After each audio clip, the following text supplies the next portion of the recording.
commence nationwide strike.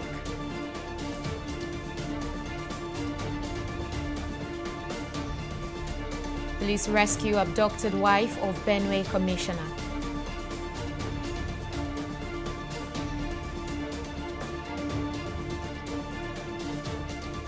And Oborodudu boosts Nigeria's hopes for Olympic medal in wrestling.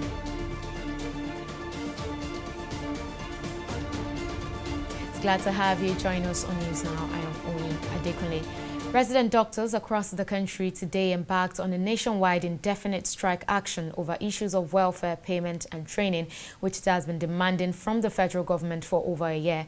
Our correspondent Simisola Adigun, who visited the Lagos State University Teaching Hospital, reports compliance with the strike directive, and she files in this report. The once busy Lagos State University Teaching Hospital, LASUTH, is now a shadow of itself. Doctors who mill around the corridors and wards attending to patients could not be seen performing their duties. We got a directive from our parent body, that is National Association of Resident Doctors, okay, to proceed on the strike, right? And our grievances are stated. The circular that removed the AS officers as well as the NYSC doctors from the scheme of service. But the tilting point for this strike was the release of a circular from the head of service, Lagos State, that demanded immediate implementation of that circular. So we want that circular withdrawn with immediate effect, because that circular hits directly at the foundation of the profession. The doctors, under the aegis of the National Association of Resident Doctors Lagos State Chapter, say they are downing tools to press home their demands. This back and forth has been a constant thing between us and the government, based on they not giving into some of our demands that are basic and necessities, not that we are asking for things out of the blues. For instance, some of our members are still on the Give Me platform. They've not received salaries for so many months. They are not yet migrated to the IP's platform. The recent circular released from the Office of the Head of Service saying that interns be removed from the service of scheme. That one too is part of the problem. Some institutions are still collecting bench fees, which they've already said they should not collect. You know, even though they said they've signed in the supplementary budget, we're here to get our medical residency training fund. So there are so many problems, and we've always been having this back and forth with the government. The Chief Medical Director at LASUTH, Adetokunbo Fabanwo, says the impact of government's attitude towards health workers is detrimental to the health sector. Developed world countries like UK, US, Canada have made it very easy for doctors and nurses to migrate to their countries to work, and a lot of them are going. So medical establishments are already feeling the effect of that migration. So I believe that the least we can do as a nation is to ensure that the few doctors who choose to remain are well treated, they are well paid, their working environment is made conducive for them. You know, otherwise, very soon there will be a major health crisis. The National Association of Resident Doctors say this time they remain unrelenting in their decision. They insist that the federal government lives up to its side of the agreement as stated in the Memorandum of Action pertaining to the welfare of doctors and the medical sector. Simisola Adigun, TV360 News, Lagos. Also at the nation's capital, stranded patients and some others who came to access medical care thronged the National Trauma Center in Abuja. Regular activities within and around the hospital was reduced as some patients sat at the entrance hoping that they will be attended to. Speaking with TV360 Nigeria crew visited the hospital, the Vice President of the Association of Resident Doctors National Hospital Abuja Chapter, Ubong Essien, urged the government to prioritize the health sector and the welfare of doctors to bring an end to the perennial doctor strike. We don't like going on strike. We wish we could have averted the strike. We wish, because the life of our patients are very dear to us. We are humans, we can also fall sick, and we also will require the services that we are offering, and we are pulling out those services. So we feel very bad. Our patients are going to have a big hit from this, and then we wish Our government to be able to hit to our cry, attend to our needs, and then we'll come back to work as early as fast as possible. We are not happy. You can imagine patients who are being managed for cancers, and every second, every minute is key to their recovery. And then here you are, you're not administering care to them. It means that cancer will keep spreading, and we're not happy. It is the second time this year that resident doctors will be embarking on a nationwide strike after calling off the previous one embarked upon in April this year. Now, earlier I spoke to the spokesperson of the National Association of Resident Doctors, Dr. Oludotun Shikoya, to get more details about the doctor strike. I began by asking him why it has been so difficult to resolve the union's long-standing issues with the federal government and why the union has to resort to strike action, which of course is to the detriment of patients. For a decade now, at least the last one we had was like 115 days ago that we suspended our strike, LADC. And with the memorandum of action that we signed with them, they are unable to answer us. Because I can remember early this year when we went back on strike, this was just 10 days strike. We were able to reach an agreement by signing memorandum of action, which he told us that in the next 30 days, the whole thing will be settled one way or the other. We put a lot of things to machinery, we put something to paper and sign. Unfortunately, this is the 115th day that we suspended the strike, and we have to reactivate it again. It's unfair. And because it's just as simple as maybe those people at the helm of affairs just decided to pick the file after the meeting and put it under their drawer or something. Don't know what actually happened. But we just have to tell them, enough is enough. Because people are suffering. Recall that we resident doctors have the largest workforce of doctors in this country. So, cut across both federal and state, they are owing our people salary ranging from 3 months to 19 months. You understand? From both federal and state. The federal is between 3 months to 7 months, while the state is 4 months to 19 months across board, like that. And you can imagine if somebody can be working and they are owing that person 3 months salary, talk less of 19 months. It's appalling somehow. It doesn't make sense. How do you expect that person to survive? At the same time, you now be using hypocritical ways against that person, that you need to treat your patient first. You forget that we ourselves we are human beings too. We are patient too, because when I'm not in sound mind, you don't expect me to treat my patient very well. It can mask my judgment, because it shows that we can fall sick at any time. Somebody that doesn't have good food, that be having problem at home or here and there too, can fall ill. They can have a mental breakdown, because you just imagine, how can I be working for 19 months without salary? It's wrong. That's just one of it. There are other things that entails in medical residency training. We are calling medical residency training hard, which has a fund that is government obligations to pay.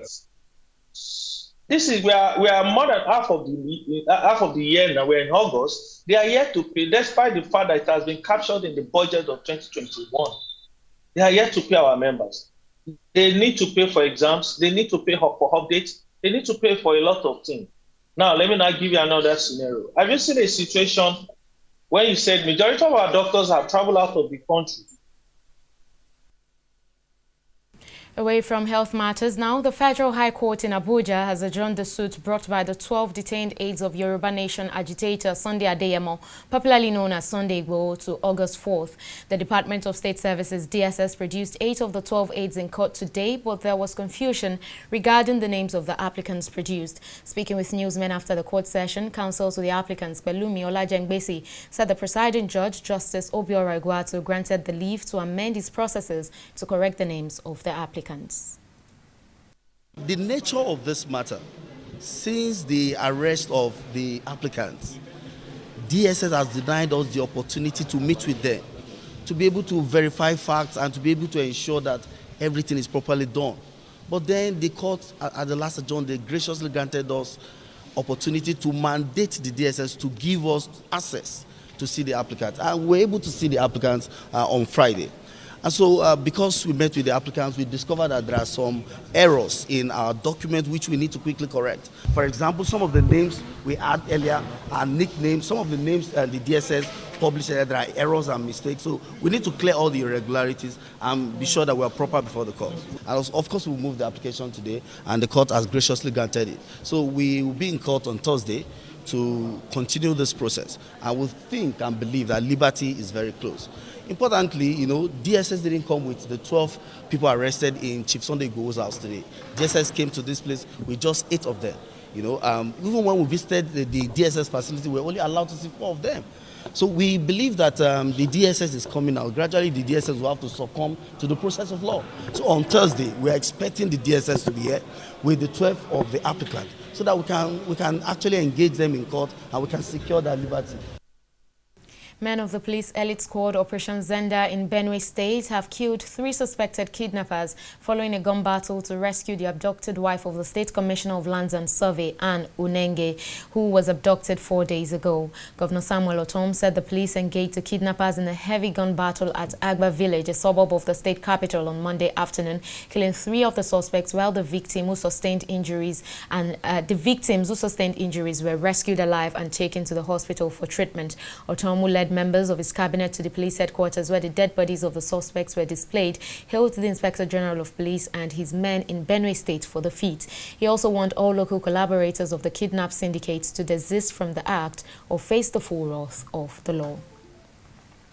And the new spokesperson of the Defense Headquarters, Major General Benjamin Sawyer, has appealed to the Nigerian media to support the military in achieving its mandate of defending the country. Sawyer made the appeal at a ceremony which heralds its appointment as the Director of Defense Information. Sawyer says the new assignment is a clarion call for him to contribute his quota towards the realization of the leadership focus of the Chief of Defense Staff. It is ethical and patriotic to be objective, fair, and balance in your media coverage and reportage, as we have no other country but Nigeria. I will want to also encourage you to maintain these journalistic virtues as you redouble your effort in supporting the armed forces of Nigeria to ensure that the needed peace is restored in all the troubled parts of our dear nation. Let me assure you of an open door policy and honest communication parameters that are proactive and responsive. As important, it is also important that we encourage ourselves as Nigerians to remain patriotic and responsive by providing credible, timely, and actionable information to aid the armed forces and other security agencies in performing their constitutional roles of protecting the territorial integrity as well as lives and property of law-abiding Nigerians and foreign nationals. The action against trafficking in persons and smuggling of migrants has assured of a collaborative effort with critical stakeholders to combat the illicit business of human trafficking in Nigeria. The Senior Project Officer of Etipsum Project in Nigeria, Joseph Sanwo, gave the assurance at a sporting event in Abuja in commemoration of the 2021 World Day Against Trafficking in Persons. The agency described human trafficking as a global problem which calls for a global solution. Our correspondent Abisola Adebayo reports. According to the United Nations, Nigeria remains a major transit and destination country for human trafficking in Africa. In a bid to combat this, lead agencies in the fight against trafficking in persons are marking this year's World Day Against Human Trafficking with a week-long activities in the nation's capital to raise awareness and enlighten Nigerians about the situation. Stakeholders at the event emphasized the need for continuous awareness so as to record significant change in the issue of trafficking in Nigeria. Actually having a collaboration with NAPTIP with that regards, NAPTIP being the government agency that is in charge of coordinating trafficking issues in Nigeria. So we are collaborating with them and we are going to support them to have a meeting with the Ministry of Sports as well as other government agencies in that field. We are going to sensitize the general public about the ills of human trafficking, and that there are a lot of trafficking in support. So that's why we organize this kind of supporting activities to showcase, number one, the Day of Human Trafficking, which is celebrated all over, and also to sensitize the public about the ills of human trafficking. Suggesting ways to succeed at eradicating the menace, President of the Network of Civil Societies Against Child Trafficking, Abuse and Labor urged government agencies to ensure consistency in leadership, as is the global best practice. In the last 1 year, NAPTIP has had 3 different changes in their leadership. These changes are so close. This is not very good for the fight against trafficking in persons, and it is not a good practice globally. If you can imagine having an experienced leadership in NAPTIP with operative background, it will improve our standing and our rating. It will improve our service delivery as well as diligent prosecution of cases of human trafficking, which is one area we are still lacking. According to the United Nations International Organization for Migration, as of December 2020, there were approximately 570,000 migrants in Libya, of which Nigerians represented approximately 26% and 6% were illegally trafficked. It's believed that continuous awareness campaigns in the country would encourage vigilance and reduce the rate of human trafficking in Nigeria. Abisola Adebayo, TV360, Abuja. We'll take a break here, but still to come, Lagos records 6 COVID-19 related deaths every day for 1 week. Details of that and more shortly.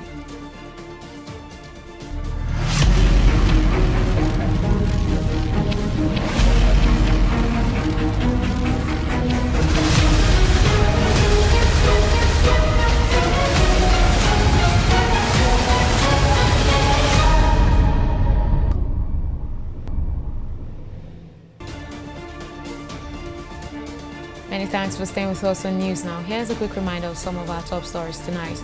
Patients and their relatives have been left stranded following the nationwide indefinite strike action embarked upon by the National Association of Resident Doctors, NAD. The doctors are accusing the federal government of failing to implement the agreements it entered with the union in April, which includes the improvement of working environment in public hospitals, payment of doctors' salaries, and upward review of hazard allowances of 5,000 naira monthly. And we also told you that the Federal High Court in Abuja has adjourned the suit brought by the 12 detained aides of Yoruba Nation agitator Sunday Adeyemo, popularly known as Sunday Igboho, to August 4th. The Department of State Services, DSS, produced 8 of the 12 aides in court today, but there was confusion regarding the names of the applicants produced. And in case you missed any of our news bulletin or for more updates, do log on to our website on www.tv360nigeria.com. You can also follow us on our social media platforms on Twitter, Instagram, YouTube, and Google Plus at TV360 Nigeria, and Facebook we're TV360 Online.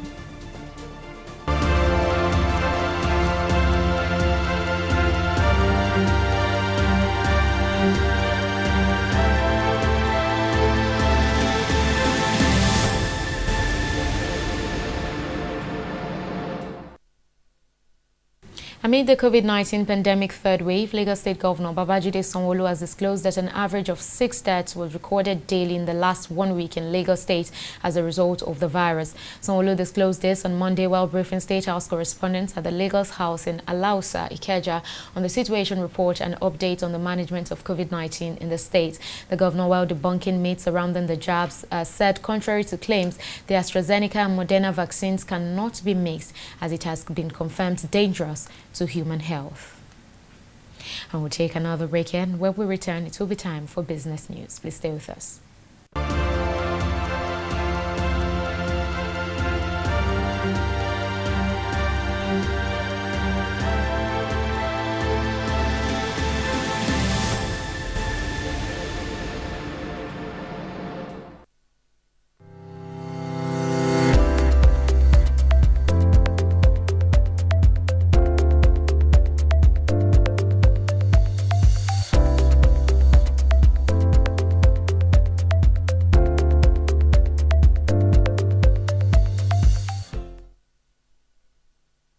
Welcome back. We're now joined Fola Shade Ogunride, standing by for the latest in the world of business. Over to you now, Shade.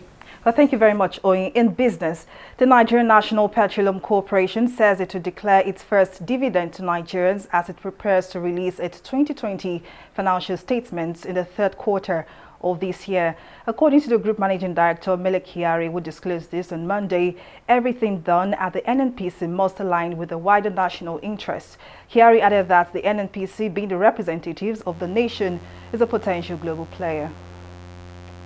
The immediate past Director General of the Lagos Chamber of Commerce and Industry, LCCI, Muda Yusuf, says there is need for government to continuously collaborate with various stakeholders in the country.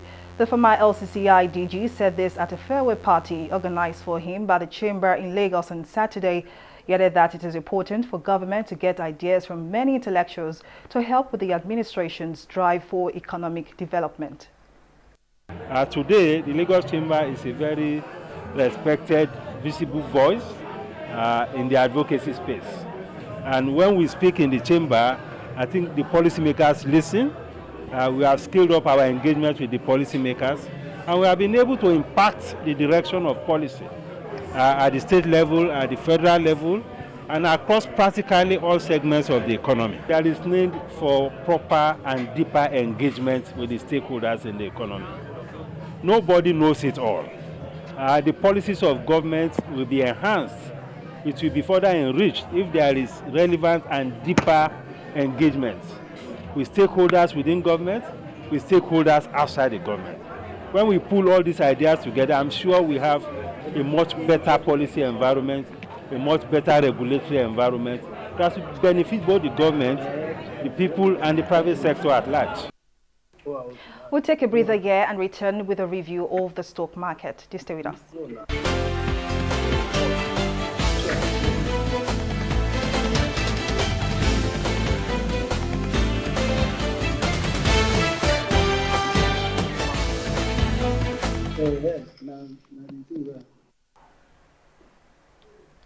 The bulls overcame the bears on the first day of the week's trading, closing in the greens at 0.15%.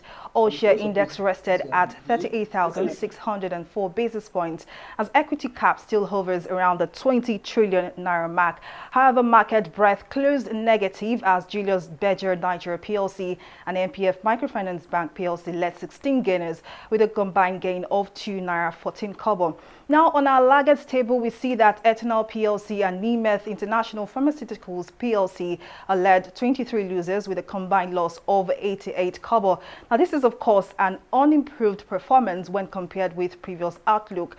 Now on our market activity, we see that 244 million volume of shares are valued at 1.908 billion naira exchange hands in 4,609 deals. Now let's switch our attention to the foreign stocks. FTSE, Dow Jones and Nikkei, the selected foreign stocks we're looking at, are all in the green. They are all doing very well. FTSE stock is currently having a good day as it is trading in the greens at 0.70%. The bulls are also having a field day on the Dow Jones as trading is in the greens at 0.0052%. Now the Asian stocks, Nikkei, is also having a good day as all share index rests at 627.781 basis points. I need to wrap on the business segment of news now. Back to Oye for the rest of the news. Thank you very much for that update, Shade. On the foreign scene, more than 700 migrants have been picked up by rescue ships in the Mediterranean Sea off the coast of Libya and Malta over the weekend. About 400 were rescued from a vessel that was taken in water in the central Mediterranean, while another 100 migrants were picked up off the coast of Malta. In both incidents, at least 4 other boats were rescued. Libya remains one of the main departure points for tens of thousands of migrants hoping to attempt the dangerous Mediterranean crossing to Europe. According to the International Organization for Migration, nearly 1,000 people have died this year attempting the journey. Well, up next is Entertainment Report on News Now.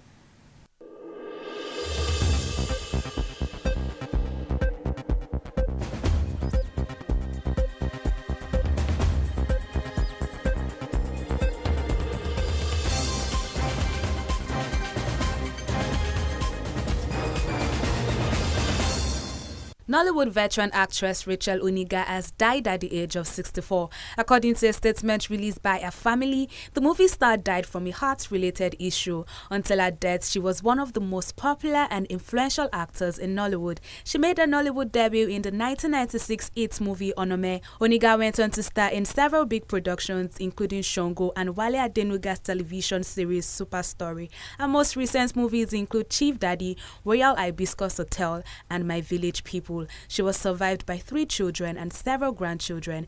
May her soul rest in peace.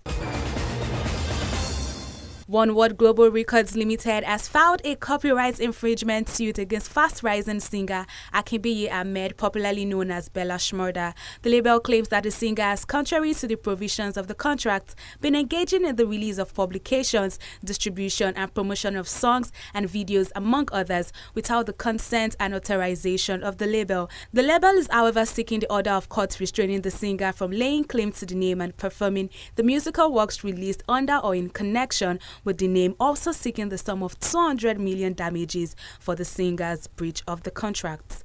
And that is all that we have for you in the entertainment segment of News Now.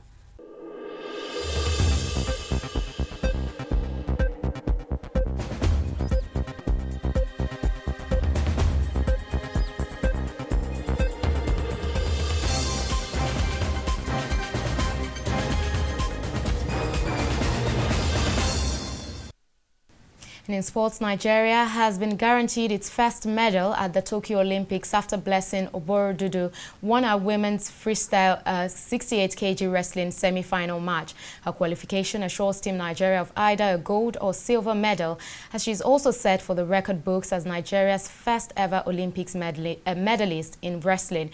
Reacting to the news, the Minister of Youth and Sports Development, Sunday Dare, described the wrestler as a blessing to Nigeria. Oborodudu will face USA's Stoke Mensa on Tuesday in the final.